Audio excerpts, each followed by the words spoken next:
Hey there, I'm Robert Huebner, Studio Director over at Nihilistic Software. I'm here today with Frank Simon, our Executive Producer. We're playing through a little section of the George Washington Bridge level from Resistance Burning Skies. This is about midway through the level, or through the game, and you're basically dropping into the bridge, ziplining in to try to rescue some survivors before the whole bridge is just blown up off the face of the map in order to try to keep the Chimera contained. They're basically swarming the eastern seaboard right now. This is day one of the East Coast invasion, and you're just in the midst of battle, and you can see there's just dropships coming in. You've got VTOLs screaming overhead, just a lot going on. We really want to put the player in an immersive battle. So you can see we have high cover and low cover. Here Frank's taking a little breather behind some low cover and taking some well-aimed pot shots at some of these Chimeran grunts. You can also use the virtual buttons on the front to always access things like your grenade and your fire axe. So if you find yourself in a position where you're face-to-face with an enemy, you don't have to remember to switch to your axe. You can just tap that front virtual button and right away, bam, down he goes.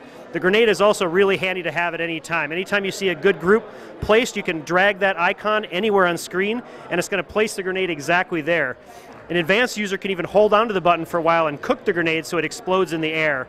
You can see the controls are really what a Resistance player expects. You've got your iron sights on the left trigger available at all times. It automatically peeks over cover, gives you a little targeting assistance, but really it feels and we hope looks just like a PS3 Resistance game. You've got great enemies, you've got varied environments, great 3D immersive environments. The familiar weapon wheel is available to switch weapons. And here we're going into a little tunnel between a couple of sections of the bridge. This is a maintenance tunnel that actually does exist within the George Washington Bridge. And here it's an unfortunate place to meet a few little nasty leapers. So the game has a full story mode, and we're dropping you in the middle of it, but it really kind of accentuates the character of Tom Riley, who's doing all these selfless things, trying to rescue all these people in the midst of this first battle. And in the course of doing that, kind of helps turn the tide of the battle. We got some new guys to fight here. These are Chimeran scouts, which you've seen before. They carry the really deadly sniper rifles, so you have to kind of look for that laser tip-off, try to figure out where they're at, and time your shots carefully to avoid getting taken out.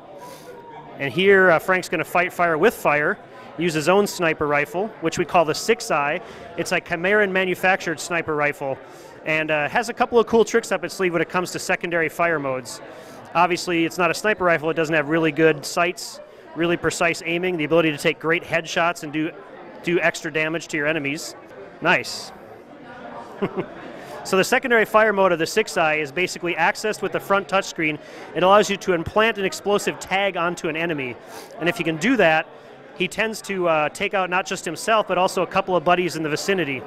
So it's kind of a nice way to get a little extra damage. Boom. Boom goes the dynamite.